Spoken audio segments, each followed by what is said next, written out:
Dear friends, welcome back to my channel Place Classes in Advanced English Structure 40। Dear friends, आपका अपने channel pledge classes में स्वागत है। आज के वीडियो लेक्चर में आप एडवांस इंग्लिश स्ट्रक्चर का 40वां वीडियो लेक्चर देखेंगे। अब तक 39 वीडियो लेक्चर अपलोड हो चुका है। यदि आप उनको ना देखे हों तो उनका प्लेलिस्ट बनाया गया है। चैनल को विजिट कीजिए, प्लेलिस्ट में जाइए। प्लेलिस्ट में आपको एडवांस इंग्लिश स्ट्रक्चर का एक प्लेलिस्ट मिलेगा जिसमें सभी एडवांस इंग्लिश स्ट्रक्चर के वीडियो उसमें अपलोड हैं। डियर फ्रेंड्स, मेरा आपसे रिक्वेस्ट है कि यदि आप एडवांस इंग्लिश स्ट्रक्चर या ऐसे सेंटेंसों को जिनको आपको ट्रांसलेट करने में बोलने में काफ़ी दिक्कत होती है तो आप इस वीडियो को अंत तक देखिए या पूरे एडवांस इंग्लिश स्ट्रक्चर के एक एक वीडियो लेक्चर को बारी बारी से देखिए। निश्चित है आपको बहुत कुछ सीखने को मिलेगा। ये 40वां वीडियो लेक्चर है। हर वीडियो लेक्चर में 3 प्रकार के सेंटेंस कवर किए गए हैं। अगर 40 में 3 का गुणा करें तो 120 प्रकार के आपके सेंटेंस हिंदी से इंग्लिश में ट्रांसलेट करने का रूल आपको पता हो जाएगा और आप आसानी से हिंदी को इंग्लिश को बोल पाएंगे। तो डियर फ्रेंड्स, आपके सामने स्क्रीन पर देखिए एडवांस इंग्लिश स्ट्रक्चर का ये 40वां वीडियो लेक्चर है और इसमें 3 प्रकार के सेंटेंस आप सीखने को पाएंगे। तो पहले सेंटेंस की बात करें तो पहला सेंटेंस है, मुझसे बहुत बड़ी गलती हो गई कि मैंने आपको नहीं बताया। दूसरे सेंटेंस की बात करें, मुझसे बहुत बड़ी गलती होगी कि उसे आने दिया। तीसरे सेंटेंस की बात करें, मुझसे बहुत बड़ी गलती हो गई कि मैंने पढ़ाई नहीं की। तो इस प्रकार से अगर आप देख रहे हैं तो इन सेंटेंसों में यहाँ तक आपको कॉमन मिलेगा। सभी सेंटेंस में मुझसे बहुत बड़ी गलती हो गई, मुझसे बहुत बड़ी गलती हो गई की, तो ये सभी कॉमन है, तीनों सेंटेंस में कॉमन है। तो अगर ऐसे आप सेंटेंस को इंग्लिश में ट्रांसलेट करना चाहते हैं, बोलना चाहते हैं, तो कैसे ट्रांसलेट करेंगे? ये फर्स्ट टाइप सेंटेंस है और इसको आप फर्स्ट स्लाइड्स में सीखेंगे कैसे इसको हिंदी से इंग्लिश में ट्रांसलेट करना है। इसी प्रकार से अगले सेंटेंस की बात करें तो चौथा है मेरा, आहिस्ता आहिस्ता वो समझ जाएगा। आहिस्ता आहिस्ता तुम इंग्लिश बोलने लगोगे, आहिस्ता आहिस्ता मैं पढ़ने लगूंगा। ठीक है, तो इस प्रकार से आप देख रहे हैं कि आहिस्ता आहिस्ता शब्द सभी में आ रहा, आहिस्ता आहिस्ता आहिस्ता दोनों में दो दो बार आ रहा है। तीनों सेंटेंस में दो दो बार आया है। तो ऐसे सेंटेंस को कैसे बोलेंगे? ये सेकंड टाइप सेंटेंस है और ये सेकंड स्लाइड्स में सीखेंगे कैसे इन्हें हम ट्रांसलेट करें, कैसे बोलें। ठीक है, अगले सेंटेंस की बात करें तो अगला सेंटेंस है, हर काम करने का एक तरीका होता है। इंग्लिश बोलने का एक तरीका होता है, हॉकी खेलने का एक तरीका होता है। तो सभी में देख रहे हैं का एक तरीका होता है, का एक तरीका होता है, का एक तरीका होता है, कॉमन है। तो अगर आप ऐसे को इंग्लिश में बोलना चाहते हैं, ट्रांसलेट करना चाहते हैं, इंग्लिश बोलना सीखना चाहते हैं तो आप इस वीडियो को अंत तक देखिए। ऐसे सेंटेंस आप आसानी से बोल पाएंगे, ट्रांसलेट कर पाएंगे। ये आपका थर्ड टाइप सेंटेंस है और इसको आप थर्ड स्लाइड्स में सीखेंगे कैसे ट्रांसलेट करना है, कैसे बोलना है। ठीक, तो डियर फ्रेंड्स, आइए देर ना करते हुए आज की वीडियो शुरू करते हैं। डियर फ्रेंड्स, आपके सामने स्क्रीन पर पहला सेंटेंस है कि इसको हमें कैसे हिंदी से इंग्लिश में ट्रांसलेट करना है। तो पहले सेंटेंस की अगर बात की जाए तो पहला सेंटेंस है, मुझसे बहुत बड़ी गलती हो गई कि मैंने आपको नहीं बताया।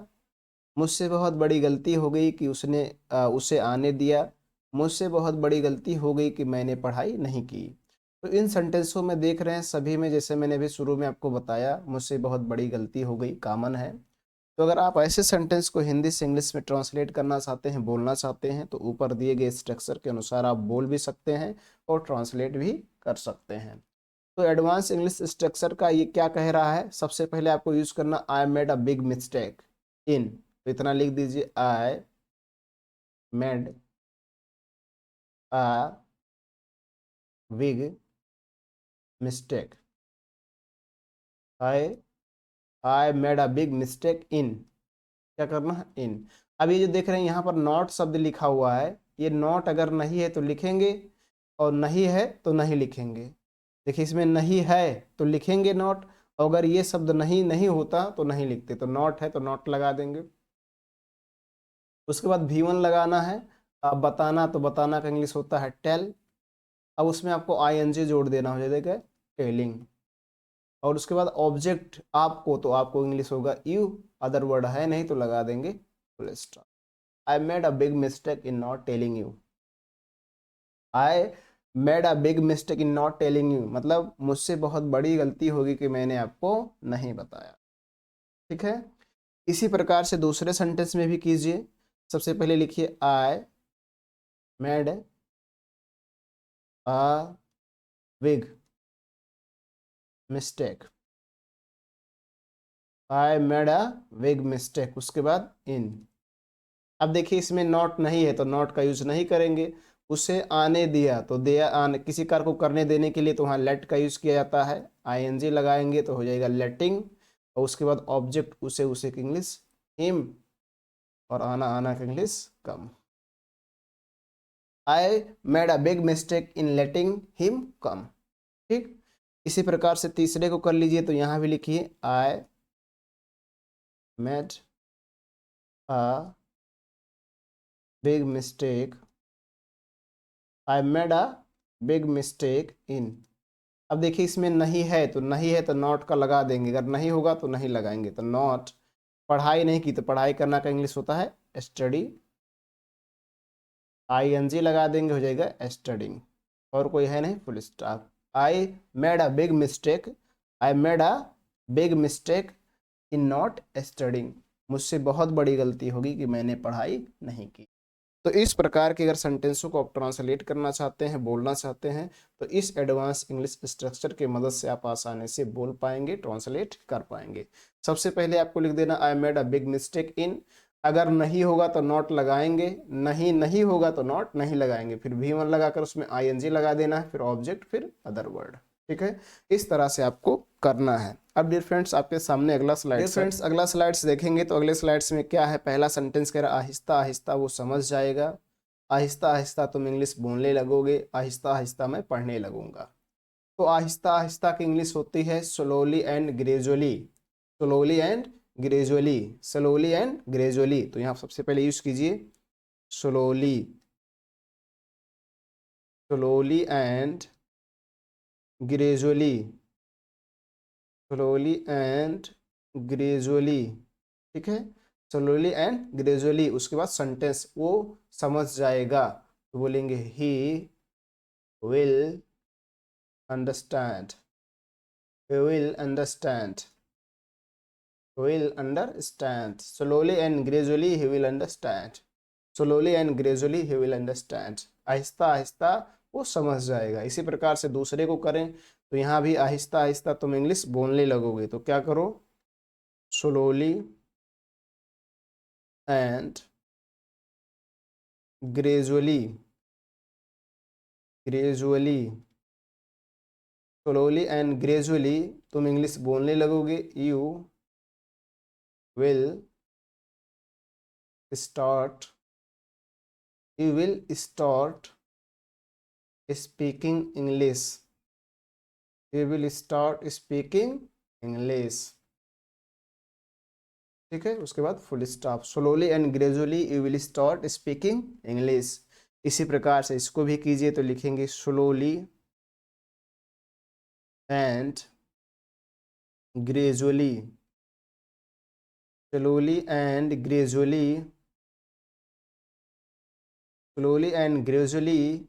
उसके बाद will I will start reading, I will start reading. ठीक, इस तरह से फुल स्टॉप। तो किसी भी सेंटेंस में आहिस्ता आहिस्ता आए तो आप स्लोली एंड ग्रेजुअली शब्द का यूज करेंगे, उसके बाद उस सेंटेंस को बोल देंगे। जैसे इस एडवांस इंग्लिश स्ट्रक्चर में लिखा हुआ है, सबसे पहले स्लोली एंड ग्रेजुअली ये यूज कीजिए, उसके बाद जो सेंटेंस है उसको लिख दीजिए, उसको बोल दीजिए, आपका ऐसे सेंटेंस का ट्रांसलेशन आसानी से हो जाएगा। तो डियर फ्रेंड्स मैं उम्मीद करता हूं कि आप सेकेंड टाइप सेंटेंस को समझ गए होंगे कि कैसे आपको हिंदी से इंग्लिश में ट्रांसलेट करना है, कैसे बोलना है। अब डियर फ्रेंड्स आपके सामने अगला स्लाइड्स है, डियर फ्रेंड्स आपके सामने अगला स्लाइड्स है। हर काम करने का एक तरीका होता है, दूसरा इंग्लिश बोलने का एक तरीका होता है, तीसरा हॉकी खेलने का एक तरीका होता है। तो इसमें देख रहे हैं एक तरीका होता है, एक तरीका होता है। तो सबसे पहले आपको यूज करना है there is a way to, तो सभी में लगा दीजिए there is a way, there is a way. उसके बाद टू, और उसके बाद V1 करना, करना का इंग्लिश होता है डू, और हर काम की इंग्लिश होगा every work, every there is a way to do every work, हर काम करने का एक तरीका होता है। इसी प्रकार से इंग्लिश बोलने का एक तरीका होता है, तो सबसे पहले यूज करेंगे there is a way. There is a way एक तरीका होता है, इतना हो गया। देयर इज अ वे एक तरीका होता है। उसके बाद टू, फिर भी वन बोलना, बोलना का इंग्लिश होता है स्पीक, और अदर वर्ड में क्या है English, English. There is a way to speak English, there is a way to speak English, English बोलने का एक तरीका होता है। ठीक है। इसी प्रकार से अगले सेंटेंस की बात करें तो हॉकी खेलने का एक तरीका होता है, तो सबसे पहले लिखेंगे there is a way, there is a way to, खेलना, खेलना का इंग्लिश होता है play hockey, play hockey. There is a way to play hockey, hockey खेलने का एक तरीका होता है। तो इस प्रकार से आप सेंटेंसों को आसानी से ट्रांसलेट कर सकते हैं, बोल सकते हैं इस एडवांस इंग्लिश स्ट्रक्चर की मदद से। तो डियर फ्रेंड्स, मैं उम्मीद करता हूं कि आप पूरा वीडियो देखे होंगे। पूरा वीडियो देखने के बाद आपको निश्चित है कि आप कुछ नए सीखे होंगे। वीडियो पसंद आया हो तो लाइक करें, ना पसंद आए तो डिसलाइक करना भी ना भूलें। चैनल में पहली बार विजिट किए हों तो आपसे रिक्वेस्ट है कि चैनल को सब्सक्राइब करें, साथ साथ बेल आइकन भी प्रेस करें, ताकि जो मैं वीडियो अपलोड करूँ उसका नोटिफिकेशन आपको मिलता रहे। आज की वीडियो लेक्चर में इतना ही, धन्यवाद।